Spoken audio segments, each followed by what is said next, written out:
What's good, y'all? Welcome back to the Go With The Flow podcast. This is episode 4. This episode, we have a special guest, Eli Siltanen. Hello. He is a senior, one of our good friends. And we're just here to talk some basketball. Yes, sir. It's yeah. been a crazy week of NBA. Insane. Crazy week. We honestly, this was not even the original plan. At first, we were gonna we'll work in a little draft talk with something else, but nah, it's been a wild week of basketball, man. Not even free agency. Actually, free agency started like an hour and a half ago. Yeah. It's been all the trades and everything, all the rumors and stuff. So it's been a wild week, but yeah, you're at the right place to break it all down. You know what I mean? So. Yes, sir. And originally I was planning on doing some music talk because it's been a pretty good week in music. A lot of stuff came out last night, but the NBA, this week in the NBA has been so crazy, and it's only going to get crazier from here. I mean, like you said, free agency literally just started, and I feel like there's going to be so much that changes after we record this. But, yeah, that's true. It's all good. We've seen a lot happen already, so Facts. Yeah. And for reference, we are recording this on November 20th. Facts. Yeah. So November don't hate 20th. us if we don't cover something. November 20th at 4:40 p.m. Just so y'all know, because if James Harden gets traded right after we stop recording this, then that would be tragic. So we're just letting y'all know. But hey, man, this is gonna be alright. This is gonna be our thoughts and opinions, maybe some predictions on what's gonna happen. So actually, last time we did this, we were wrong. I guess, but man, that was the only time I've ever been wrong about basketball. So Facts. Okay, but let's hop straight into the draft on anything, right? Mm-hmm. I think we're gonna keep this one a little quick, but first, we want to talk about who's the best player in the draft, right? So, Yeah. I mean, what do y'all think? Yeah, go ahead first. Yeah, you go first. Yeah. I don't know. You're the guest. Thank you. I mean, I think Chris and I, at least, I don't know your thoughts, Brandon, but I feel like Chris and I at least agree that Anthony Edwards is the best, or was, I guess, because the draft already happened, was the best all-around player in the draft. And so, to me, personally, it was no surprise that he went number 1. Yeah. I mean, there's obviously a lot more than just talent that goes into drafting, but I agree with you. I think Edwards is the most all-around talented player. I think he's the best prospect. And yeah, I mean, I didn't really pay attention that much to all the players in the draft before the draft happened. To be honest, I don't really follow college basketball that closely, but it does seem like, just from everything I've seen and read, that Anthony Edwards is the best prospect, and the questions around his name are kind of similar to the questions around everyone else's name, that he's just he doesn't read schemes that well. He's kind of it's just the turnover ratio is kind of shaky, all that stuff, but that's the same thing that's with James Wiseman. Yeah. And I mean, he's going to be unpolished, and I think everyone's even a little more unpolished because they didn't even get to finish their season. They got to play most of it, but yeah, he's going to be a little bit unpolished, but the raw talent is for sure there. And one thing I noticed about him is that every time you see him on an interview, every time you hear about him even more, it makes you more confident that he's going to be good. Because, I mean, he exuberates confidence, I'll tell you that much. You watch his interviews, and all he seems to talk about is that he thinks he's a very good player, and all he wants to do is get better. And I mean, that's exactly what you want in a draft prospect. You want a guy that is confident in himself, but not cocky enough. Well, cocky enough to be a superstar, but not cocky enough to waste his talent, type of thing. So I think he's got the right blend of confidence and willingness to work. And I think he's going to go and do a lot of good things in Minnesota. And I think that was the better pick, by the way. I heard a lot of rumors. So I thought it was going to be Melo that went number 1. But I think it was the right pick because you can keep D'Lo at the 1 and keep Edwards at the 2. Yeah. It would be, I think, they'll be a better fit in that backcourt than LaMelo and D'Lo would have been. So I think they did a great job. I think he's the best player in the draft. So. And then the next topic we were going to cover is who we think the biggest steal in the draft was. There were a lot of, there was a lot of moving around from people's mock drafts. This was it was a weird draft because there's no LeBron James in this draft, I don't think. Yeah, like Zion last year. Right. Zion was, if you got the number 1 pick, you were taking Zion. Right, exactly. Yeah. But literally every player could move around a little bit at least. So who do you think was the biggest steal in this draft? I think I know who you're gonna pick. I would guess. No. I'm not picking. I'm not picking him. Don't worry. Who's your pick? Honestly, one of my biggest steals is Tyrese Maxey. I don't remember where he went. It was like 21 or something, but he got drafted somewhere in the 20s to the Sixers. Yeah.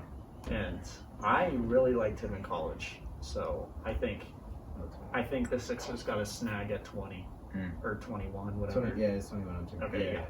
I think you know what school, but yeah. I agree with that actually 100%. Thing is that I think he's a little bit of a combo guard. I know he has a burner on him. Yeah, exactly. And a combo guard next to Ben Simmons is a beautiful thing because Ben Simmons, he is a point guard, but he's also a small forward, power forward, all at the same time type of thing. So I think I like the idea a lot of having a combo guard with Ben Simmons because they can share the point guard duties a little bit, and then obviously he can easily slide over to the two guard when Ben Simmons is handling the ball. So I think that's a good idea. Yeah. I'm gonna be honest. I don't really know. I'm not gonna lie. I mean, there are a lot of names that I've heard that went at a whole lot of different places, and I mean, I've heard a lot about players like Cole Anthony, Tyrese Halliburton, a little bit about Jalen Smith, Denny. How do you pronounce his name? Avila. Avila. I don't know. I don't know. That's as close as you can get. Yeah, I don't know. Even Obi Toppin going number 8. Another power forward because the Knicks don't have one of those, right? I know, but that's the weird thing. Like, Stephen A was not happy. Yeah, I mean, as you should be, because like there are a lot of things that go into who is the best steal, and I think part of it is fit of like who's gonna fit best on a team. And I don't know. I think Denny, as I'm gonna call him, is going into a pretty decent situation depending on what the Wizards do in free agency and if they make any trades. Yeah, because you know John Wall, Bradley Beal, that's great people to learn from. When they were both healthy, they were always like a 4 seed in the East or something. Mm-hmm. So, and I see him as also kind of more of a complementary player that fills in gaps. Yeah. And so having a team with a lot of talent on it, that could be good for them. I agree. A couple of guys that I'll mention besides Maxey, who I like. I think we should mention RJ Hampton could be very good. I mean, he went late. I don't know how good he'll be, but he could be very good. I do agree that Halliburton went a little bit later than a lot of people thought. I'm not gonna lie, I don't know that much either about college basketball. Yeah. But I think Halliburton's probably gonna be a pretty good player. So he went a little later than they probably thought. But then I don't know if these are steals, but just good picks. The Spurs had 2 guys who seemed like they're perfect fits for them. And I've never heard of Devin Vassell until the draft, but their synopsis of him was that he is basically he's like a 3D player. He's gonna play very good defense. He's got a little bit of game on the outside on offense, and that sounds like exactly what the Spurs want to take. And then they also got Trey Jones, who I do know because he played at Duke. And he's not a star, but he's gonna be a really good role player point guard. And that's just like this. It's this classic Spurs, and obviously they're not one of the more talented teams in the West right now. It's a stacked Western Conference, and they're not super talented. So to get those little role players that do a lot of the things that Pop wants them to do, or Pop wants his players to be able to do, that's a really good draft for them, I think. And we talked a little bit about this in the best player section, but like, who do y'all think? Who y'all got for Rookie of the Year? Who do y'all think? I mean, Wiseman is kind of hit or miss. We talked about this last night in preparation for this episode. But Wiseman could go anywhere from averaging like 17 and 10 and like 1 block to like 9, 4, and 0.5 or something. Yeah. So Wiseman, if he lives up to the potential he had like in high school when he was the #1 prospect coming out of high school, then I think Wiseman. But if not, I think a safe bet is probably I don't know. I mean, I don't trust LaMelo. I'm sorry. Yeah, no, I was gonna say that. Like, I don't know. Yeah. I think the reason why this draft is tough is because, well, one, there's, like you said, there's not a real home run prospect. There's not one consensus superstar, like future superstar coming out of the draft. I think Edwards is the most likely, but there's not really like any, there's not really any that people think are 100% like locks to be really good. So it could really be a number of guys. I think that with the injury, unfortunately, to Klay, Wiseman does have the opportunity then to step up, and if he becomes the second option, he will easily rookie of the year because I mean, the second option. He's going to be playing with Wiggins and Oubre, so we'll see who ends up taking the second option role behind Steph. But if Wiseman grows into that over the course of the year, he will easily run away with it. But like you said, he could also be a complete bust. We don't know too much about him. I'm optimistic. I think he'll be pretty solid. And then, I mean, Edwards could win it because I think he's the best player. The only thing about Edwards is he's playing with two other more ball-dominant guys that are going to take more of the shots away from him.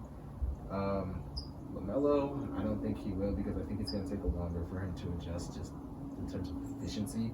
So I don't think he'll be that great scoring. But there's also a scenario where LaMelo could be really good already because he's played professional basketball. So I really think that it's super tough to tell, but I'm gonna say Anthony Edwards because I feel like he's in a good situation where he can succeed. And just although he is playing with two more ball-dominant guys, they're not. It's not LeBron. It's not Kevin Durant. They're not like the most ball-dominant guys. Not Harden or Westbrook or anything, right? Yeah, so exactly. He's still gonna get the ball a good amount. He's still the obvious third option. So I'm gonna pick Anthony Edwards because he's the best player, but it really could go any number of directions. Yeah, I think it's between Wiseman and Edwards, and I think a big part of it is what Chris was saying was about the fit of these two teams that they're going to, because like Anthony Edwards, D'Angelo Russell, Karl Anthony Towns, that's a lot of shots taken away from Anthony Edwards, like you said, and we just have to see how he blends with the team and who's their coach? Who's the Timberwolves coach? Oh, it's Ryan Saunders. Yeah, right. Flip Saunders. Thibodeau got fired. Right. So it depends. It all depends on how Ryan Saunders kind of like makes the offense work. Whether he gives shots to Anthony Edwards and all that, and then with James Wiseman, I mean, it all depends on how he grows into the team. Because I think with Klay being out, there's going to be a much bigger focus on him because he's going to be second or third option. So we just got to see how he plays. But I guess if I gotta pick one, I'm going with Anthony Edwards because I think he'll have a really good year. And I think it's going to take some more time for James Wiseman to grow into it, and also just like he's playing with Steph. So that's a brand new team. I mean, we're going to talk about the Warriors like right after this, but it's a brand new team, so it's going to be an adjustment for literally everyone. Right. So yeah, we'll see. All right, next topic: biggest surprise in the draft. I think this kind of goes along with the biggest who is this, right? Yeah. No, it's But what was his name? I don't even know his name. Patrick 4. Patrick Williams. Why? Never heard of this guy. guy. Why Chicago? What are you doing?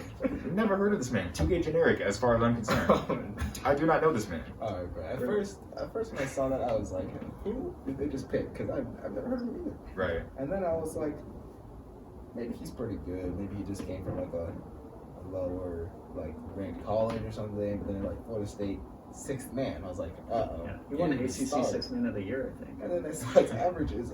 9 points a game, bro. Yeah. 9 points, man. I'm sure he's a good player, but come on, bro. You could have gotten him at 10 or 11. I know. They could have taken Obi, Denny. There were better options. There were so many, but Obi Toppin, I think Obi Toppin's a good Obi player. Toppin would have. Yeah. Unfortunately, he's on a team with half of the mediocre power forwards in the NBA. Yeah, he's down bad. He is. He's such a good player. Like they could have. Doesn't make any sense to me, man. But and I guess they needed a small forward, but even then, like there were better options at the small forward position that they could have taken. Exactly. They could have taken Denny. Denny went 9. They could have traded down and still taken Denny. Like I don't know, man. It doesn't make any sense. I'm disappointed, Chicago. If we have anyone from Chicago watching, what are you doing? Okay, but disappointed. Disappointed but not surprised. Is that what you mean? Yeah. Yeah. Williams must have a really good workout with them because I can't think of any other explanation as to why he went number 4. Bro, and dude, this dude Obi Toppin is 6'9". He's a forward, and he shot like 39% from 3 last year. And well, technically, he shot 52% the year before, which I guess was his freshman year. But that was not on very many attempts, but still, he was shooting 2.6 a game at 39% as the best player on his team. But you took who? So 6 man? Didn't even average double-digit points. Yeah, that is a puzzling pick. Not 9. You got me 9 and 4, bro. I don't know, man. They must have some kind of plan, or maybe they're just the Chicago Bulls. I trust Billy Donovan. I don't. Oh my god. Yes, I don't know. I'm excited to see what they do with that. They gotta have something. I don't know. I'm excited. Yeah. Yeah. I'm excited to see how bad they do. Right. But going back to the Warriors pick, James Wiseman. What do y'all think about that pick? Was there any better option that y'all saw in the draft, or what do y'all think? I mean, I think, unfortunately, due to the Klay injury, but up until the Klay injury, which happened literally like an hour before the draft, I think it was obvious we should take Wiseman because the last like very good big man we had was Nate Thurman. So that was like the 70s. Andrew Bogut. So put some respect on Andrew Bogut's name. Andrew Bogut was a god, low key. He was good, but he was not like all-star. Yeah, he was not like all-star caliber. Yeah, no. So I think that leading up to the draft, that was obviously going to be our pick, and just having someone that can not stop but like slow down Anthony Davis or Jokic or any of the top centers in the league. That would be very helpful, so we don't have Draymond guarding them. Yeah. Draymond can guard centers, but you're not. If you put Draymond on AD for 40 minutes, he's gonna get like 30 at this 12 or something. At this point in Draymond's career, it's bad. It's a bad situation. If it was 2016 Draymond, different story. I would still trust Draymond in clutch situations, right? Like last shot, I'd probably still trust Draymond over Wiseman to take Anthony Davis. Maybe Jokic too. Jokic isn't even that much of a post player. He's more like a perimeter passer. Yeah, but like I think especially, I mean, it's not even the defense as much as it's the rebounding team. Because Draymond, he'll play some good defense, but the rebounding's it's gonna be. I think it's gonna be big for us. Yeah. I agree. I wouldn't have been mad at an Edwards, and then I think Toppin and Denny would have also been pretty solid. I love Obi Toppin, honestly. I think he's really good. And then Denny, I think, as another guy that can handle the ball, play the forward spot, would have been an interesting fit. And the last time, a guy came from another league in Europe, and it worked out pretty well. I'm just saying. Those dudes apparently seem to know what they're doing up there. So I wouldn't have been mad at those two picks. But Wiseman was the best pick, I think.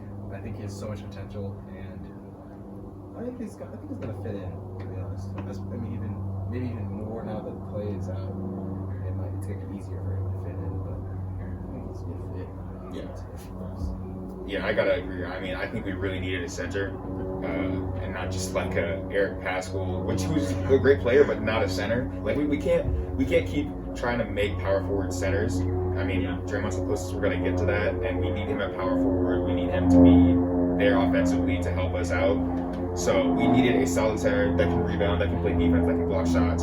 And I think James Wiseman was the pretty obvious pick. I mean, during the draft, y'all saw me on the group chat. I mean, if they picked LaMelo, I was going to cry. I was going to become a Knicks fan. Like, I was just going to leave the Warriors fandom. It would be like drastic. It's drastic, but I would be so much more mad at the Warriors than I could ever be at the Knicks for picking LaMelo Ball when you have Steph Curry. That would have been stupid. Yeah, no, that would have been straight stupid. But Anthony Edwards, sure, but yeah, that would have been dumb. And Anthony Edwards also, I think Anthony Edwards would have been on the bench. Like, you can't really start Edwards and Klay and Wiggins, right? Yeah, exactly. So Edwards probably would have been coming off the bench, which would have been which is why they shouldn't have picked him over Wiseman. Yeah. But it's still, he would have been great 6 man. He could have just had the green light. So that's why I would have traded. Yeah, I would have been happy. Would he want to play 6 man though? Like, you're a rookie. You're a rookie. You don't get a say. Yeah. What do you do? I get. You to start over Steph, Klay, Draymond. Like, who do you start over? Yeah, I mean, Wiggins, but at least at the start of the year. Start of the year, off the bench. right? And then if he really, but who do you start over? Wiggins. I mean, if Wiggins doesn't live up to the I mean, I guess just play I'm Klay thinking. at the 3. I was thinking after Klay. Yeah. But that changed everything. A good fit actually, but I don't know though, like, because he's a very ball dominant player. Would he be a good fit? That makes sense. I think one thing is that at Georgia he was more ball dominant than he would be in the NBA. NBA because Jordan didn't have anyone else Carried besides that team. And he's from Atlanta, so it was his home team. Otherwise, he probably would have been to somewhere better. Yeah. So he was kind of the only guy, so he had to be ball dominant. But I think in the NBA, he'll still be a guy that needs the ball to score. But no one's Klay Thompson. No one is that not ball dominant. No one's going to score 60 points on 11 dribbles. Yeah. He's unique. But it's not. He's still not Russell Westbrook, James Harden, ball dominant. So I think they could have definitely made that work with him. Yeah, with him when he was there. But Wiseman definitely was the better fit. And I do want to just mention Wiseman in 3 games at Memphis. He had a PER of 52.7. Wow. This dude came in and he, for some reason, I don't know, he only played 20-something minutes, 22, 25, and 22 minutes, so I don't know if that was a conditioning thing. I hope it wasn't, but he shot 77%. He was 11 for 14 from the field, then 4 for 4 with 14 free throw attempts, and then 5 for 8 with 6 free throw attempts. But this dude, that was against D1 competition. Some of those were not so good schools, but this dude, he's a baller. Be serious. He's really good. So. And if we picked Anthony Edwards, I don't know who'd start at center. That's the thing. We just Marquise Chris would have to. Yeah, Marquise Chris. We still Looney, right? Huh? We Looney. That's true. Looney is coming back. Looney's solid, but Wiseman's gonna be better than Looney, and Looney off the bench can play the 4 or the 5. Yeah. Wiseman was the best pick. Yeah, and especially if we want to actually compete in the West, we need a center like that. Yeah, you're right. Yeah, because you gotta be the best. In order to be the best, you gotta beat the best. Lakers are the best team right now. They not only have Anthony Davis, but they start him alongside an actual center. Yeah. So you need more size for you to go against them. So. Yeah. And transitioning all the way into the Warriors, like Eli said, an hour before the draft, Klay gets injured. Sad. And at the time, we don't know what that injury is, but reports say it is bad. And all we can do is hope for the best. And after I guess it was the next day, he found out. It was Woj. Yeah, it was Woj. A real Woj bomb for us. That Klay injured his Achilles and he's out for the season. Literally the worst 2 injuries in all of basketball, bro. Back to back. That is so I don't understand. Why Klay? And the same thing happened to Boogie actually. Yeah. He got the Achilles, came back for a little bit, and then hurt himself. I think doing the same thing, playing a pickup game in LA. Yeah. And then it was ACL. Yeah. So it's just you really hate to see it, especially with Klay. He's a hooper, man. I heard. Actually, I'm legitimately worried for his mental health. Right. I heard on I think I was watching TV, and they were talking about Klay's a dude who he lives and breathes basketball. That's his lifelong, which doesn't really surprise me. Klay is he kind of just doesn't do much, just comes out and hoops. So you gotta feel really bad for him. And as also someone who has had lumbar surgery, it sucks, dude. It's so boring. You can't it's terrible. Especially Achilles, you gotta learn to re-walk. Yeah. So it's gonna be hard. I feel bad for Klay. Yeah, I think everyone does. Even if you're not a Warriors Oh, fan, come on. Have to. Come on now. Because no one hates Klay. You can't Yeah. hate Klay. He spent 17 months rehabbing, and you just all that just to re-injure your or just to injure your other leg. That's tragic. You can see that. That just makes me sad, bro. It just sucks. But with him being out, what do y'all expect from the Warriors next season? Do y'all think we can go deep, or do you think it's a season that we just need to lay low a little bit, develop Wiseman, get another high pick? What do y'all think we should do? Before the injury, obviously we were gonna try. Now I think we should still. I don't think we should tank. Yeah. We tanked this year. I don't know if I watched a single Warriors basketball game this year because they were so bad. Yeah. But yeah, I think they should try. They have a chance in the West with Curry. He's gonna have better MVP odds with Klay out, unfortunately. But I think it's worth a shot. And then if it goes bad, then maybe tank. But you don't go into the season we're gonna go 10-62. Right. Or something like that. That's just not the mindset you have. You have Steph Curry. Exactly. He's still top 5 in the league. I think still top 3 probably. We talked about this last night. This is another podcast, but definitely a top 5 player right now. We'll leave it at that for now. But you have Steph Curry. As long as you have Steph Curry, you have a chance not to win the finals. They can't win the finals with this team. Absolutely not. But I'll give you the best case scenario. The best case scenario isn't going to actually play out. But Steph obviously is an MVP level player. He could easily. I mean, this is honestly not that far fetched, but he could easily put up 28, 7 and 5, 7 and 5, 7 and 4. Yeah. 28. Like, he could put up a very good year. On always super efficient scoring, because that's what Steph does. So that honestly, I think is going to happen either way. A pretty good year from Steph. The MVP, that depends on how high you finish. But then you go in the projected lineup right now. Is Kelly Oubre, I'm going to say, at the 2. He averaged 19 last year on increased efficiency.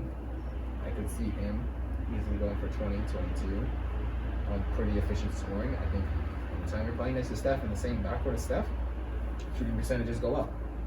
And so, I could easily see him being even more efficient, like putting the same numbers on less shots or something like that. Perfect. Then you got Wiggins. He's really one of the X factors for me because you don't know what you're going to get out of him. You could get a poor season where he scores 19 on pretty inefficient shooting, or you could get the best season of his career and he scores 24, 25 or more, not much more, but on pretty efficient shooting, right? Yeah. Because he was he a number 1 pick? He was. Number 2. No, he was 1. He was 1? Yep. And then I don't remember who went 2, and then Embiid went 3. There you go. What was that, 2014? It was the year LeBron went to the Cavs. 2014. 14, yeah. Okay. Because he was part of the Kevin Love trade. Right, yeah. Yeah, right. Yeah. So So Wiggins is the number 1 pick. He has potential to be really good. And I think playing next to Steph, playing in the Steve Kerr offense was going to be different because he knows play. But it's going to be... I could see him going for 23, 24 on more efficient shooting. That doesn't seem ridiculous to me. Draymond, he's not going to be like he was in 2016, but if you can get 10, 7, and 7 from Draymond with really good defense, you're really happy. exactly. Wiseman, like we said, is the biggest X factor, could go anywhere from absolute bust to future superstar, most likely somewhere in the middle. I'm going to guess, honestly, my honest, prediction is he's closer to superstar than he is to bust, right? Yeah. But it doesn't sound far-fetched to me to see him averaging 15 and 8 at all, right? With pretty good defense. Defense is honestly the biggest wild card with him too. It's can you just NBA defense? Yeah. But Wiseman goes for 15 and 8 with all those other dudes. It's gonna be a very good starting lineup, I think. Now the problem for us comes when you get past that. Which is something that we need to continue. I don't know what we can really do. I heard we're gonna pursue Avery Bradley. I think that would be really nice. Right. Get some defense in the backcourt.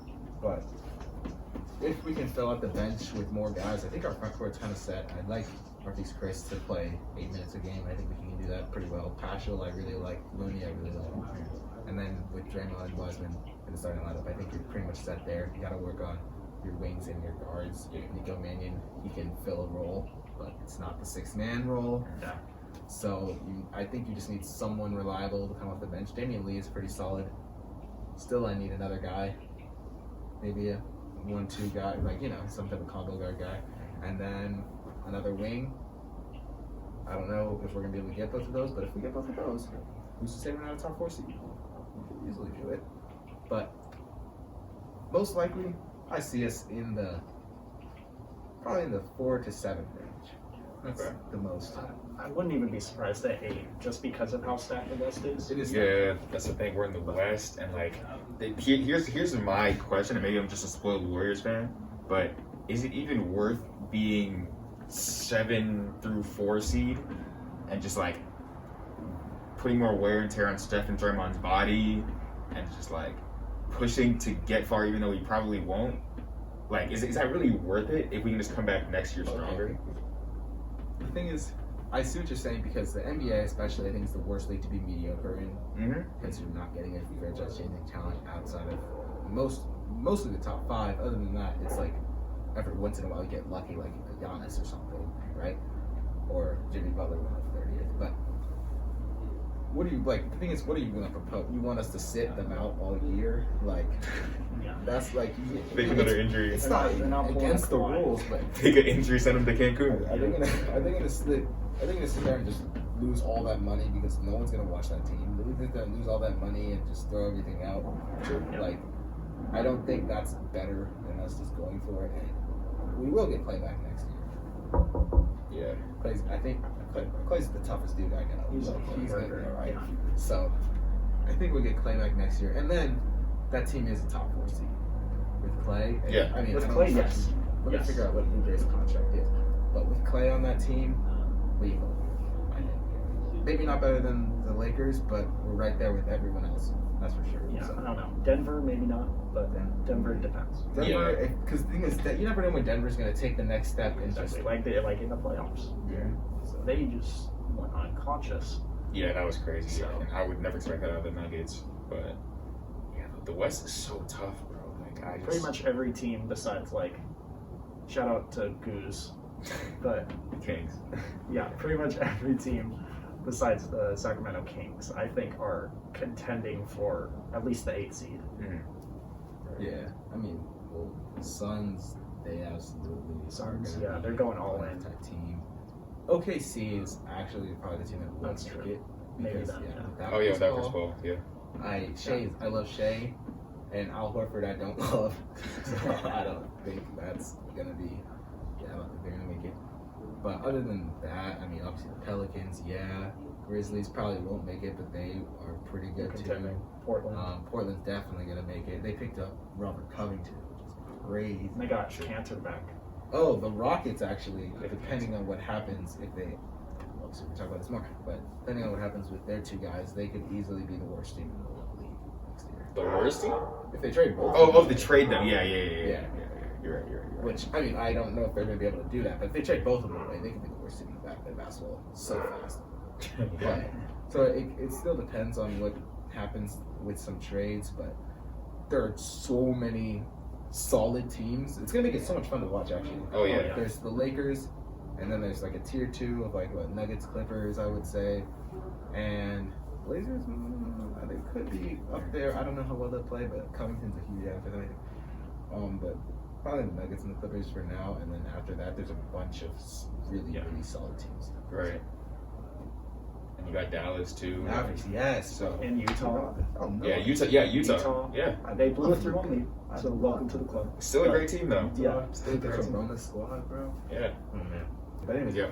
I think that shows you that where the Warriors heads are at, trading for a 1-year rental and Kelly Oubre, they're trying to win. Yeah. So they're not going to win a championship. Bob Myers is not a loser. Oh, yeah, Bob Myers is not a loser. Yeah, it's true. Last year, it's definitely not their fault. Yeah. Our 2 best players all got long-term injuries in like 4 months. That was wild. But no, it shows you where their heads are at. They're trying to win, and I don't know what's going. Oh yeah. So there's 25 teams that go into the league knowing they have no chance, or going to the year knowing they have no chance to win a championship. Yeah. And this year we're just one of them. Yeah. Sucks, sort of, but at least we're, barring injuries, knock on wood, we're going to be competitive, man. It'll be fun to watch basketball again. I'm not going to lie, I didn't not watch many Warriors games either. I went to one, Warriors versus Mavericks. Luka Doncic went for like 30 points, a triple-double, and D'Lo went for 30 I was there for that. We we met up. We were both there, Yeah. And then D'Lo got hurt for a second. But that was fun. Yeah. Fun because of Luka mostly, but it was fun. Yeah. So, we'll have more fun basketball this year, hopefully. Yeah, and overall, it's going to be a pretty exciting season, and I think part of that is all the trades that have happened so far. Like, I mean, Let's talk about it. Yeah, let's get right into it. I mean, smooth transition. Yeah, sure. You already know the vibes. Transition God. But Please leave that in.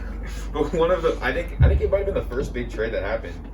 Chris Paul to the Suns, which I did not expect, and I'm still I'm interested to see how that'll work out. But I mean, do y'all think that's a good trade? Do y'all think that helps the Suns' chances? I mean, they'll make the playoffs, I think, with Chris Paul. Yeah. But what do y'all think about that trade?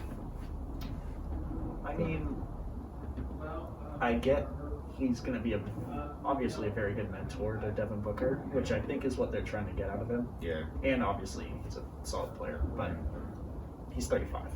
So, I don't know if it's the best move, if I'm being honest. Mm-hmm. They turned it on in the bubble. Yeah. Almost made the playoffs. They should have made the playoffs. The Grizzlies did not deserve that play-in spot. So, I feel like I would have liked to have seen them run it back with the team they had and see if they could get in. But I get the win now mentality. You're getting a future Hall of Fame point guard. It's not a horrible trade. So at first when I saw this, I was like, they shouldn't do that. When I saw the rumor, I thought they shouldn't do that. But the thing is, it's a 1+1 that he's on right now. So you're getting him for definitely 1 year, maybe a second year. That's a player option. So we'll see what he wants to do with that. I think they're going to be good this year. I think them turning on in the bubble isn't who they are. They're not. Yeah. They're not that team. I know. That was a crazy streak. So at first I was like, why put all your eggs in one basket to win this year? You're not going to win a championship with Chris Paul, and they're not. But they're going to be good. And I think that it might not be a bad idea just to. You're taking away some pieces that are solid, and like Kelly Oubre, he's a good player, but you're getting back, I think, some valuable experience for Devin Booker. And we saw what Chris Paul did on the way less talented OKC team last year. So they're going to make the playoffs. And that should be, honestly, very nice for Booker. Ayton and Chris Paul could be a nice duo. And so I don't think it's a terrible move. But you have to have a plan for what you're going to do when he does go off your books. Because you need to... Then you're getting into Booker's prime. Yeah. Like he's like 29. How old is he right now? Like 24, 25? Well, he was one and done, so probably not super old. Yeah, he's pretty young. I guess he'd be like 25. But then, okay, say Chris Paul stays for 2 years, he's going to be middle of his prime. You need to get some more talent around him, and you need to know what you're doing. So it's only a bad move if they can't do anything after this to surround Booker with more talent. Yeah. And Ayton, because Ayton, he's still very young too, but he's going to be moving into his prime in these next few years. So it's a good move if it works out.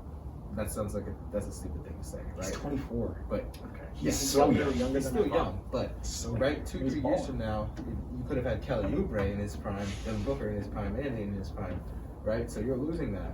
But if you have a plan, if you're able to surround him with more talent, and then he has more experience, then I think it's a good move. But if you can't get him more talent, then you got to question him. So that I kind of didn't answer the question. But I think it's not the worst move. Yeah. It's not a good long term though. Yeah. It's a bad long term. Good short term move. And honestly, I feel worse for Chris Paul. Let's be clear. I don't like Chris Paul as a player. As a person, I'm sure he's a great dude. Here's the slander. As a player, yeah, here's the Chris Paul slander that I've been waiting to do since like the bubble. But Chris Paul, very annoying player. Do not like him, but I still feel bad for him in a sense because he's wasting away his definitely not his prime.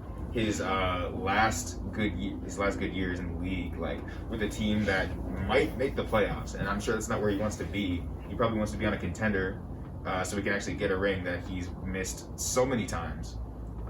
Sucks to suck. Yeah, sucks to suck, my guy. I mean, he tried it in Houston, but then They got close, got close, But no cigar. no sir. 27 straight threes. That's tough. That's tough. And then he got traded. He got traded, and so on OKC that was the same situation.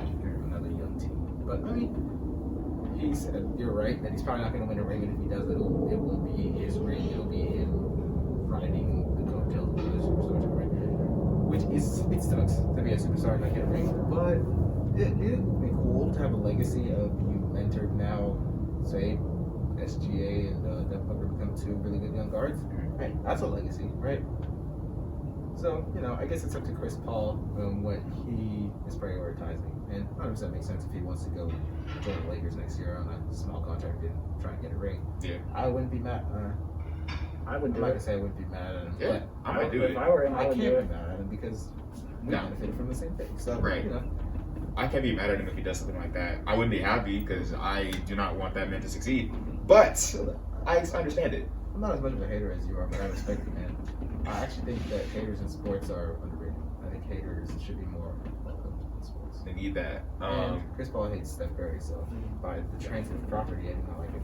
Yeah, and just the way he plays, like He's annoying.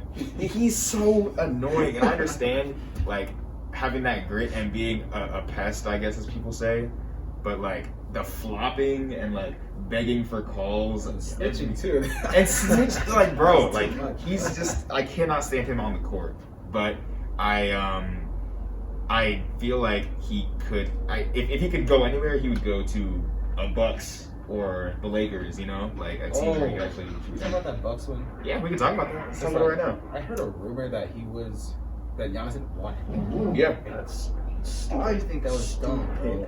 Like I hope it's not true. Drew Holiday, I think it's going to be a good fit, and that seems to be really fun to watch. Actually, I'm excited to see the new look Giannis in the Bucks. Like that's gonna be fun. But you can't tell me Chris Paul isn't the perfect fit there. He's definitely a finisher. He's definitely a closer. He led the league in clutch points this year, right? Yeah. He's a leader, which I think they could use a little bit more leadership. He spaces the floor more for Giannis. He can shoot it. He's not a sniper from three, but he'll hit him. He'll hit him for sure. Yeah. He's really good from the mid range, which they don't really have a lot of mid range scoring. That's not Chris Middleton right now, and he's a perfect kind of third option. I wouldn't say he's the second option because Chris Middleton would obviously score more than him, but he's also the primary ball handler and doing a lot of other things that. So he's like almost 2A is Middleton and 2B would be Chris Paul, right? Right. So I think it would have been a really good fit. And I don't even like Chris Paul. I do like Giannis, but I don't even like Chris Paul. I think that would have been a really good fit, and he actually would have had a chance to win a ring if he stayed healthy. Yeah, I mean, I think that would be a great team to watch. Like, I would want them to win, but it would be very exciting to see like Bucks Lakers in the finals. I would love to see that. Oh yeah. But I don't know. Maybe like what is Chris Paul's contract looking like? Oh yeah, It's huge. It's huge. massive. Oh, that's so unfortunate. It's like I don't know if it's 40 mil, but it's like out there. It's like 41.3 this year, and then if he accepts the player option, 44.2. Yeah, that is crazy for a 36-year-old. Yeah. Granted, he is a future Hall of Famer. But Oh yeah. Yeah. Unless you're LeBron James, you do not get that contract at 36. Well, Yeah. that's why he signed it when he was Like 33 or 33, something. right? Yeah. But then that's the thing. He might opt into that next year. Like, I'm not leaving 44 on the table. Can't be mad at that. Like, Exactly. Business decision. Yeah. hey man, it's your money. Facts. Chris Paul slander. Love that. But Was that enough for Chris Paul? I think I got my Chris Paul slander out. You know, when the season starts up, I might have a little bit more to say about him. All right, man. Always welcome on the pod. Yes, sir. I mean, yeah. And, Chris Paul. You know, like I said, I'm sure you're a great dude. Just can't stand you when you play basketball. But you know, that's fine. And another player that a lot of us can't stand when he's on the court is James Harden. That was another fire transition, and I actually cannot stand James Harden. I think none of us Even can. more than Chris Paul. Let's talk about it. Is it? He said, I don't think any of us Any can. of us Oh, can stand yeah, it. bro. Okay. Actually, now I'm realizing how I don't like Chris Paul either, because when they were playing together, and let me try to throw my head back and get a call every time. I That can't pissed me off. stand that, bro. Pissed me off. So actually, yeah, I actually do hate Chris Paul too. But I like his State Farm commercials. Facts. Those are Like I said, great dude, but actually you just lit a fire under me, bro. Because I play, bro. Okay, Play that is basketball. just play basketball. That's one of my biggest pet peeves, and a bunch of players do this too. KD does it. Steph does it sometimes with the rip through thing. Oh, KD, that's the signature move. I hate And that your hand is in so the way. much. See, it didn't even bother me when it was on the Warriors, but it is some cheese, bro. It's It is and- some cheese. When I think James Harden really made that thing cool. Oh, yeah. That I'm just gonna bump into you for the call, or I'm gonna rip through, or I'm just gonna. That needs to be a rule. If the offensive player creates contact, it is not Yes. a foul, bro. That's gonna be a meme. It's not a foul when the offensive player creates contact. It doesn't have to be an offensive foul for KD ripping through, but you can't call a foul on the defender for occupying an area. Right. Like, it shouldn't be. You shouldn't have the right to all the space around. Like, that makes no sense to me. And jumping into someone and throwing the ball up is not a foul. It's not a foul. It's not taking advantage of the rules. It's not being a creative offensive player. It's just cheat, bro. Yeah. NBA, do something about that, please. Just stop calling it when he jumps into people. Right. That would take the like 5 landing points zone. off the The score. landing zone I thing, get. I can let slide. I get that. I can let the landing zone thing slide. But it's harder to take Yeah. advantage of that, just like, you know. Yeah. But like, it's so easy to just like rip through when a player's literally he's defense. This is how you play defense, and you're just gonna rip right through my arm, and then that's an automatic foul. Like that's garbage. And the landing zone thing, I definitely agree. But they do need to make sure they keep calling the ones where, like Westbrook especially, he'll jump and kick his feet out. And Yeah. Harden did that too. No, that is Yes. not a landing Harden's zone. MVP year, he was doing that a lot. Stop that. A lot. It's absolute garbage. That is not basketball. That's just free Play the throws. game, man. This is why people don't respect James Harden, actually. Right. This isn't play the game. Exactly. And that was even on our docket that we just like. I had to get that out there. But yeah. Well, you know, we did have James Harden slander. Yes, on the we have James docket, Harden slander on there. so It's tolerated. Right, and we have that on there because, you know, there's been a lot of talk about him going to the Nets possibly, which would be That's very interesting. Hey, actually, okay. Uh. My first thing, Yeah. my first reaction, I should say, to hearing that is like, that is not gonna work because KD, he already played with Russell Westbrook and it didn't work, right? So playing with James Harden probably not gonna work, and Kyrie not gonna work, right? But the problem is don't they have D'Antoni, right? And Steve Nash. Steve Nash and D'Antoni. Stoudemire. He's So by the way, assistant. that's kind of weird. Harden going back to D'Antoni. Maybe that was the plan all along. Or Harden was like, "Yo, I actually still want to be with you, so I'm just gonna like make my way over." So he was like, "Yo, sign with the Nets and I'll make my way over." Like I don't know. Maybe that was planned out. Just saying. But anyways, that 7 seconds or less kind of scares me. Yeah. Because if there's one way that could work, is if they move the ball. Because if you get Harden, Kyrie, and KD, three of the, I'll be safe and say 3 of the 10 most gifted scorers. Yeah. You could make the case easily that they're 3 of the 5 most gifted scorers. That like probably 3, let's not top 8. Some happy medium, but 3 of the top 8 most gifted scorers in the league. If they're willingly passing the ball to each other, if Harden's taking like catch and shoot threes, which he never does, like that could be terrifying. Yeah. That could be terrifying. That's there's so much talent there. So I hope it doesn't happen because I don't want it to work. Because I don't want Harden to ever win. I can tolerate Durant, obviously. Yeah.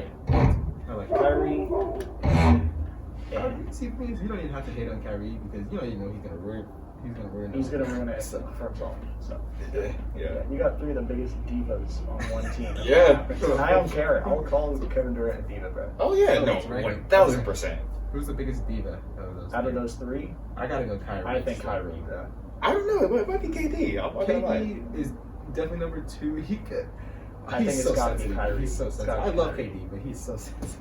I think it's like Kyrie is the most outward. Like he will like to the media. Like the media hates this man, but KD will just be like, if you say like, oh, you messed up that play, KD will take that to heart and he will internalize that the whole That's why season. him and Draymond did not get along at all. Exactly.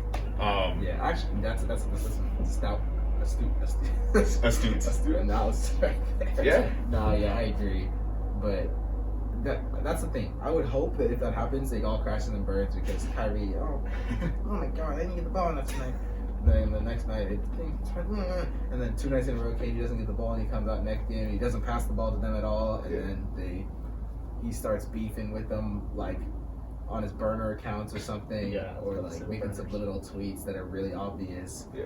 And then it all blows up in everyone's faces. I hope KD has success, but the other 2. Actually, I hope James Harden doesn't have success. I don't care about Kyrie. He proves everything for himself. I care about KD. But like you said, if they find a way to make that work, that would be Oh terrifying. my god. It's gonna probably be Lakers Nets. Oh That- yeah. If they can move the ball on that team, That's they're making it to the final. I don't care what Giannis has. I guess Giannis would have to come to the Warriors then. Facts. you're really on that. You're on that way more than me. I mean, why would we not be? Like, It's not gonna actually happen. But if it did, dude, how much fun would that be? Giannis and Steph. that would be beautiful. That would be amazing. But I mean, like Lakers Nets, that would, like with James Harden, that would be a really good finals. I would be down for Kyrie that. versus LeBron. Yo, the NBA should have pushed the Lakers Celtics way more. By the way, when Yeah, Kyrie they was really- there. Why did they not do that? They could have reinvigorated that rivalry. They could have put it on Christmas Day, but no. Miami we gotta put just the had to Warriors Lakers. go crazy. Yeah. Shout out Tyler Hero. Yeah. But I don't want it to happen, but like I might want it to happen. I don't know. Like that would just be so like because like the Warriors don't really have a chance of winning this year, so it's like whatever. No, we have no chance. No chance. I can say that with full confidence. Right, no chance. So I just want to see the most exciting basketball, and that would be an amazing season. I would just love to see that. But I also don't want them to have success, like Chris said. The year after though, then James Harden's still going to be there. Yeah, that's the thing. Like long term, I don't want that because I want us to win. But we're kind of hypocrites saying that. This is true. Well, I mean, okay, but it's fair to say you don't want it to happen for someone else, right? Right. Yeah. But it did happen for us. Yeah. And I understand why it is understandable why people hated us for years. But they still hate us. You can hate. Okay. Yeah. I get the hate for Curry or not for Durant, but how can you hate Curry for doing it? For like he it's not his fault. Yeah, the Curry hate was dumb. That didn't make sense. And then hating the fans because they were more vocal when their team was good. I don't know. They don't know true Warriors fans. Yeah, facts. That's true. There were some bandwagons for sure. Well, Lakers fans are the worst fans in the Like NBA, at least in general, and definitely on Twitter. I'm not saying every Lakers fan, but on Twitter, bro, it's bad. Trust me. But okay, the only reason I would like that is if Giannis came to the Warriors, and then we had the battle of the two ridiculous super teams going against each other. Steph, Klay, Giannis, Wiseman. We would get so much hate, bro. I don't care though because You know the views on that? That would be insane. The NBA should push that. Versus Kyrie. Adam Silver should push that, bro. That would be fire. That's Marvel versus DC. Like that is. Actually, we'd have to keep Draymond so that he could fight KD in the Oh, facts. I'm trying to get a brawl. So We should sign Patrick Beverly too. Wiggins. Oh, actually, we'd God. have to trade Wiseman probably, wouldn't we? Yeah, and the Nets would have to trade DeAndre Jordan, right? For James Yeah, Harden. he's got a fat contract. Oh, yeah. So Steph, Klay, Draymond, and Giannis, because I'm assuming we're trading Wiggins and Wiseman or something. Yeah, that'd be so much fun, man. That'd be insane. Now I'm kind of hoping for it. This is the battle of this Marvel versus DC, man. That'd be fun, bro. Yeah. That would be insane. I'm just utter insanity. But yeah, I mean, what else? Anything else we want to go over, or is that did we cover most of it? Do you think he's gonna actually end up getting traded? And I heard that Philly's a possibility, but I think James Harden has his sights set on Brooklyn. But do you think he's going to end up getting traded this offseason? I don't know. I mean, if I were Houston, I wouldn't want to, but They have time, yeah, because he has another year, right? Another year, and then the player option, which obviously we knocked that up. Yeah. So I don't know. I don't want to see him get traded because I don't want that to happen. Yeah. So, and I may be a hypocrite saying that. I don't care. Yeah, I mean, that's don't fair. want the three best ISO players all on one team. That is fair. I don't blame you for that. I don't think it's hypocritical to wish success for your team and not so much for other people. It's fair. Just being fair. So Yeah. I do not want it to happen. I'm gonna say I don't think it's gonna happen. I might be wishful thinking also, but that seems a little ridiculous to me. That he gets traded to anywhere. To the Nets probably specifically. to anywhere, but bro, come on. I was like, there's no way that's really happening, right? That was my first reaction. I was like, there's no way. He's pushing it to happen. That would be wild. That would be more of a super team than the Warriors were, by the way. That's three top 15 players. Now I'm thinking about it. I mean, yeah. I guess it has. Yeah, that's yeah. You're right. That is a bigger super team. That'd be wild. They never get as much hate as we did. They would not get as much hate, I don't think, because of the 73-9, and we beat him the year before. Sure. I think that was really where the hate came from. Because he Harden just wants to link up with the homies. Yeah, that's true. Did he even like KD? Or he was trying to win? He likes Kyrie. I don't know about KD. He likes Kyrie? Yeah. How do we know that? Oh, the Olympic teams. Oh, man, I didn't know that. I think they have a good friendship. I think. I don't remember him and KD ever having any issues. I think Harden. I mean, he hates probably Curry, doesn't though. love him because we knocked him out of the playoffs 4 straight years. Or 3. Take that. Oh my god. 5 straight years? I don't even know. Yeah, Too many years in a row. But it wasn't like he definitely doesn't like Steph.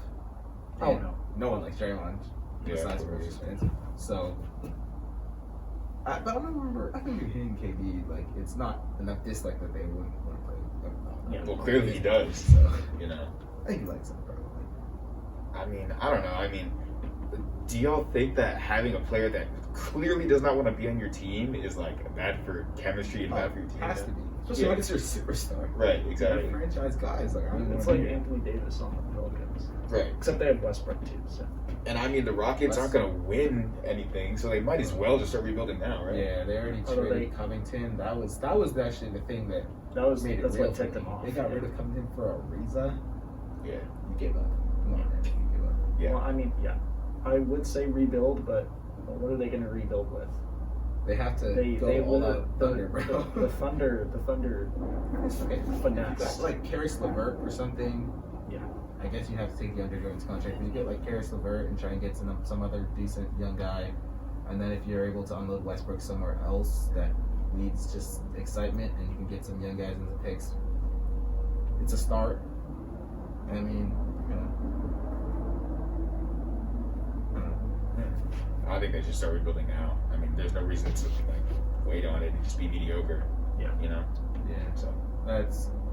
That's probably the move. It's still, yeah, especially the fact that Harden just straight up doesn't want to be there. Yeah, exactly. Because you can't win anything when your franchise player is like, F you guys, that was Pentecost.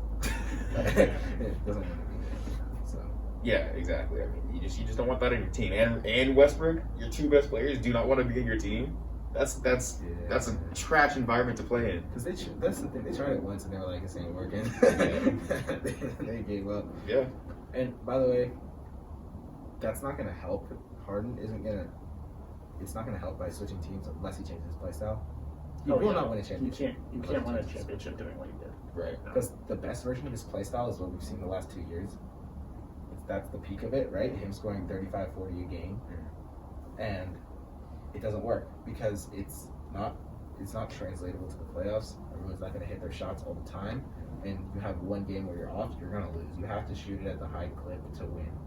And then they weren't actually that efficient shooting from three. They just shot a ton. Yeah, they shot like Mathematically, it was 60 a game or something. Yeah. Yeah. Mathematically, it helps you, but as soon as you miss a couple, you miss 5 more threes than you're supposed to, you lose the game. Yeah. Especially when there's teams that are more talented than you. But Yeah. speaking of the Lakers, transition. Fire. The season is starting on December 22nd, and there was a lot of, I think, I don't know if it's drama, but there was some opposition I know from NBA players in terms of when it just started later. I think the proposed date was January 7th. Yeah. But I think it was especially from teams that had been playing up until basically October. Yeah, I think it was October, yeah. Yeah. So they didn't want to start so soon, which is understandable. But overall, it's starting on December 22nd. So one thing we've talked about is, what do you think? I guess what do you think the effect will be if people start sitting out? Because LeBron, I think, has been rumored to maybe sit out a couple of weeks. I mean, depends if AD sits out too. Right. Because if AD doesn't sit out, then they'll be perfectly fine. But yeah, if you got your 2 superstars sitting out, then That's the thing. You're just gonna throw like 2 weeks of games. That yeah. sounds like a I bad mean, idea. granted, they're good enough they could, and then still make the playoffs. But Yeah. you don't want to do that because you want like home court advantage, or unless they do like a bubble again for the playoffs, then it wouldn't matter. But Yeah, that's possible, but still, you want to go in with the Clippers off rip. yeah, No, so that's the mean. absolutely The not. Nuggets off rip. I'm not trying to play the Nuggets first round or something. Yeah. I don't think they did both of them at the same time. I think they'll play. They would play off. I don't think they're gonna sit the 2 weeks. I think there's just gonna be a lot of games. Maybe they won't ever play 4 games in a row type of thing. Yeah. Like it's gonna be a lot of load managing here and there. They might actually just straight throw some games. Like they might decide, I'm playing the Bucks tonight, second half of back to back. I don't think so. And then just sit LeBron and AD and be like, y'all got that one. I don't care. Right. So If you win, or like against the Knicks or something where you could like steal Could a free afford win to. against an Eastern Conference team. Yeah. Stuff like that. So I don't think they'll end up sitting, but I also think that the players were being a little bit dramatic because they had a full offseason coming into the bubble, and they played for 2 more months, and now having another offseason that's like the length of their entire season that they just, the entire like bubble that they just played in. Besides for like the top 4 teams that made it, because they made it pretty far, it's a short break for them, but especially if a team missed the playoffs, that's plenty of time for those guys. And then the first couple of rounds of exits, you have enough time. You should be ready by now. Right. So. Yeah, I think the main concern is just like the top teams. Yeah. That only have like 2 months to get ready, which that's not a lot of time. Like they got some rest before then, but then they probably messed up their bodies again in those 3 months that they were in the bubble. LeBron needs his treatment. Especially guys like Jimmy that are playing. All out. Yeah. Jimmy was limping off the court in the finals. Yeah. Playing 47. Yeah. That's crazy. But do you want to talk about the COVID aspect? Because the bubble, resounding success, we talked about this, but my boy Adam Silver, the only liked commissioner in the entire country, he did it again with the bubble. It was crazy. No positive tests. That's not going to happen, I think, is the reality of playing without a bubble. To play indoors, players are going to pass out to each other if they are infected, but most likely what we've seen with the NBA or MLB and NFL and NCAA is that guys are going to test positive throughout the week, and you're going to have cancellations. Yeah. Or they're going to have to sit out. Right. If it's only like one person or something. Yeah. The contact tracing is a big part of it. But yeah, I think it's going to be a little bit difficult. But do you guys think that they'll get all 72 in? I don't know. I mean, yeah. Because they aren't doing a bubble. You can't do a bubble for all 30 teams.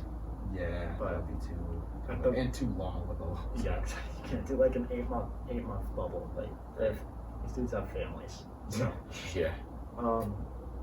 Yeah, I think it's gonna be. I think the best sport to relate it to is baseball. I think because baseball, they were playing at the stadiums. I mean, I guess football they're doing it too, but baseball they were playing at the stadiums. And it's more. It's the frequency. It's more frequent. Yeah, football it's once a week. Yeah. So MLB, you were playing like 3 games in 3 days, and then you had to go to LA or San Diego to play the Padres or Dodgers. Yeah. But also with the MLB, it's like NFL, it's once a week. MLB, it is you don't have to touch people pretty much in baseball. It's outdoors too. Yeah, exactly. Outdoors. But the NBA, it's almost every day. Yeah. And it's a contact sport. Yeah. So this could possibly turn into a mess very quickly. So I don't know. 72 is I think it's kind of hopeful. But I don't know. Like if they're careful, I guess maybe. I don't think that definitely not every team gets it on 72. Yeah. I don't think that it might be like 1 or 2, but I don't think a lot of teams are going to get it in because the thing, what like we talked about with baseball, is that when a game gets postponed. It means, or when if a team, like a whole team catches it, that's terrible because that's 6 games that you're missing because it's a whole 2-week incubation period. It's not football where it's 2 games, and no football teams have entirely actually no, the Titans got wiped out. But that's the only team that's really been completely wiped out, right? The other thing about basketball is you can't do double headers. I know they have 72 games, but that's still like it's not a lot. That's only 10 games off the regular schedule starting 2 months late. Like, that's not a lot of wiggle room to schedule in, throw in back-to-backs here and there at the end of the year. So I think that they're honestly, they set it at 72, hoping for 62 or something like that. Yeah. So that they don't have to, because like if they set it at 50 and then it ends up being less, then you have more of a problem. Versus if you set it at 72, if a team misses even 15 games, it's still a pretty big, like a solid year. Yeah. So that's the way I see it. But it's definitely not gonna be every team getting 72. I think a majority of teams will miss games. So. And even if we get 60 out of 72, like I'm fine with that. Oh, yeah, if it means we get a playoffs, I'm fine with that. Like, that's not a problem to me. Then we can talk the bubble. Yeah, they might get a playoff bubble. I think they should do a playoff bubble. Oh, you know why they should do that? 16-team playoff, bro. Oh, facts. We need that. Have to, bro. The West is way too good. Yeah. Me and Chris have talked about this on our own, but they should have done it this past year with the bubble. Yeah. It was a perfect opportunity. Yeah. No travel. They didn't. I don't know why, but Oh, but like this is even on our schedule. But they apparently there's 7 and 8 seed are gonna have play-ins. Oh yeah, you heard that? There's an 8 for like a Yes. playing game, which is fire. Yeah. So I'm glad they're trying new things. I like that. Yeah, I think they should definitely, if they do a playoff bubble, they should do top 16 teams because the West is just so much better. Mm-hmm. It's so much better than the East. The thing is that they can't just change that, Yeah. right? Like they have to say it now. Yeah, they would have to announce it before the season. But let me just say, that's the only time I've ever been mad at Adam Silver, bro. Oh yeah, It needed to happen, dude. It was a perfect chance. Yeah. Being a little bit too safe, but I don't know. I don't want too many things to change. I don't know. Yeah, but they already invited the top 22 records there. Like everything was. It would be so easy. They could have just. Because then the Suns would have gotten their chance. Yeah, True. and you don't. No one would put an No. asterisk on that season because the only teams that get affected are the terrible ones. It's not like it's gonna make it illegitimate. It makes it more legitimate, if anything, because you have to actually play the best teams. Right. Maybe this season, maybe next season. I don't know. West has been better than the East for like the last decade. Yeah, literally. Like they've had so much time to think about this, but I don't know. We'll see what happens. It's cool, That's man. that's a whole other topic. Yeah, topic for another day. Do you want to finish up these ones, the award winners and stuff? I mean, should we? How long have we been recording for a long? This has blown by, but it's been a pretty long podcast. Yeah, it's been a minute. So it's just Should we wrap it up then, or do you want to just go quick awards? Let's go quick awards. like who we think's gonna win MVP and stuff like that. Yeah. Yeah, just Okay. MVP. I am not gonna lie to you. I've never ever been able to pick a most improved player unless it's I'm kind of biased, but I was. Oh, go ahead. Let me hear yours. MVP For- most improved. MVP, I want to pick Luka, but it all depends on how well the Mavs do. Because if the Mavs, like this year, they were a 7 seed. That's Yeah. not gonna. The only reason Westbrook won MVP when he was a 6 or 7 seed was because he Triple double. did the impossible. And I mean, then he did scoring win, champ but- too, right? Yeah, and scoring champ. So he deserved it that year. But yeah, unless the Mavs are like a top 4 team, I don't think Luka can get it. But if they are, If they are, then Luka should get it Who do you think because he's he's gonna average like 29, 9, and he already 9 did that or this year, something. man. Yeah, he did I that could this see year, him so he's going- gonna get even better. because I could see him going for what Westbrook did. I could see him putting him 30, 10, and 10. Whoa. And then if they get a top 4, I mean, look at it this year. It's not even that much. of a- He's so good. Yeah. He's so good.